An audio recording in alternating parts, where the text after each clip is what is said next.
Hi friends, நான் வந்து லக்ஷ்மி. இன்றைக்கி நம்ம என்ன வீடியோ பார்க்க போகிறோன்னா, குழந்தைங்களுக்கான ஸ்நாக்ஸ் தான் பார்க்க போகிறோம். பசங்க ஸ்கூல் விட்டு வந்தோடனே நம்ம வந்து இதை ஈஸியாக செஞ்சு கொடுத்துடலாம். டீ போடுற நேரத்தில் நம்ம சட்டுன்னு இந்த ஸ்நாக்ஸை செஞ்சு கொடுத்துடலாம். என்னென்னா வெங்காய போண்டா இல்லைனா வெங்காய வடைன்னு சொல்லலாம்.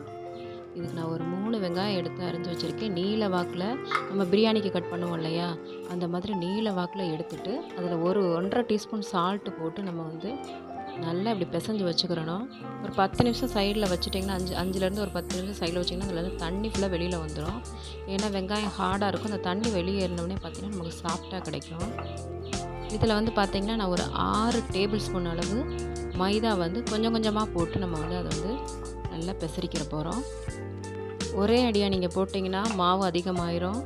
அதனால் கொஞ்சம் கொஞ்சமாக போட்டு நம்ம வந்து ஹார்டாகவும் ஆயிரும். ரொம்ப அதிகமான மாவு செஞ்சுட்டால் நமக்கு அது ஒரு மாதிரி ஹார்டாக மாறிடும்.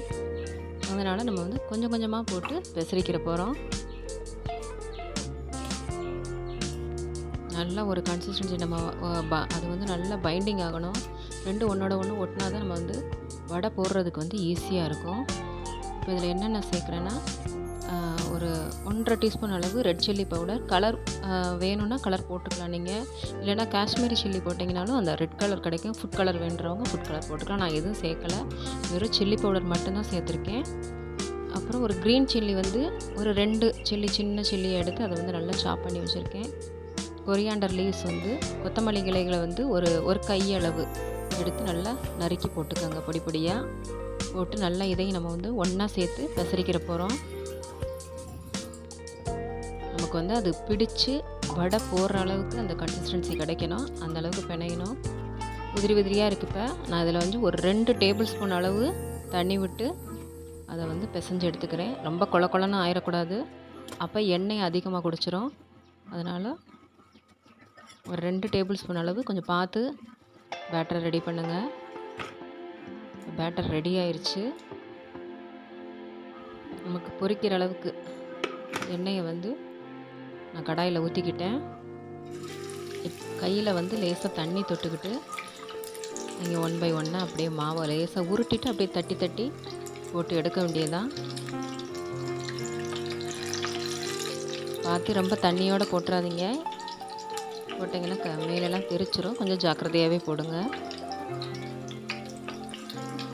1 பை 1 நம்ம வந்து வடையை வந்து அப்படியே தட்டி தட்டி போட்டு எடுக்க வேண்டியதுதான். ஈஸியாக ஒரு 10 மினிட்ஸில் நம்ம இதை ரெடி பண்ணிடலாம். ரொம்ப நேரம்லாம் எடுக்காது. ஒரு சைடு இப்போ ப்ரௌன் ஆயிடுச்சுன்னு எடுத்துகிட்டு ரொம்ப கருக்கவும் விட்றாதீங்க. வெங்காயம் சீக்கிரமே வெந்துடும். அதனால் ரொம்ப கருக்க விட்றாதீங்க.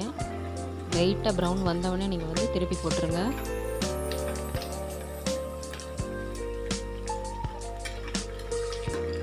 இப்போ 2 சைடுமே நமக்கு அது ப்ரௌன் ஆன பிறகு நம்ம எடுக்க போகிறோம். இந்த சத்தெல்லாம் அடங்கிருச்சுன்னா நம்ம வந்து அப்படியே எடுத்துடலாம். லேசாகவும் இருக்கும். நம்ம எடுக்கும்போது பார்த்திங்கன்னா போடும்போது நல்லா வெயிட் இருக்கும். அது எடுக்கும்போது ரொம்ப லேசாக இருக்கும். அதிலே வெந்துருச்சு. அந்த வெந்த பதம் நமக்கு தெரியும். சுட சுட வெங்காய போண்டா வந்து தயாராகிருச்சு. இது டீயோட சர்வ் பண்ணிங்கன்னா சூப்பராக இருக்கும்.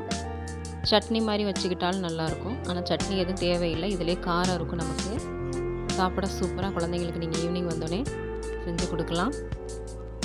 மறக்காமல் எல்லோரும் சப்ஸ்கிரைப் பண்ண மறந்துடாதீங்க. ஷேர் பண்ணுங்கள், லைக் பண்ணுங்கள், கமெண்ட் பண்ணுங்கள். இந்த சேனல் பிடிச்சிருந்தா கண்டிப்பாக எல்லோரும் எங்களுக்கு சப்போர்ட் பண்ணுங்கள். பாருங்கள், சூப்பராக சாஃப்டாகவும் இருக்குது. நல்ல பிக்கு மொறுமொறுன்னு சத்தமும் இருக்குது. அதை நம்ம பிச்சு பார்த்தனாலும் உள்ளே நல்லா ஜூஸியாக தான் இருக்குது. வெளியில் நல்லா மொறுமொறுப்பாக இருக்குது. நீங்கள் செஞ்சு பாருங்கள், கண்டிப்பாக உங்களுக்கும் பிடிக்கும். சூப்பரான வெங்காய போண்டா வந்து தயாராகிருச்சு. சப்ஸ்கிரைப் பண்ண மறந்துடாதீங்க. தேங்க்யூ ஃபார் வாட்சிங்.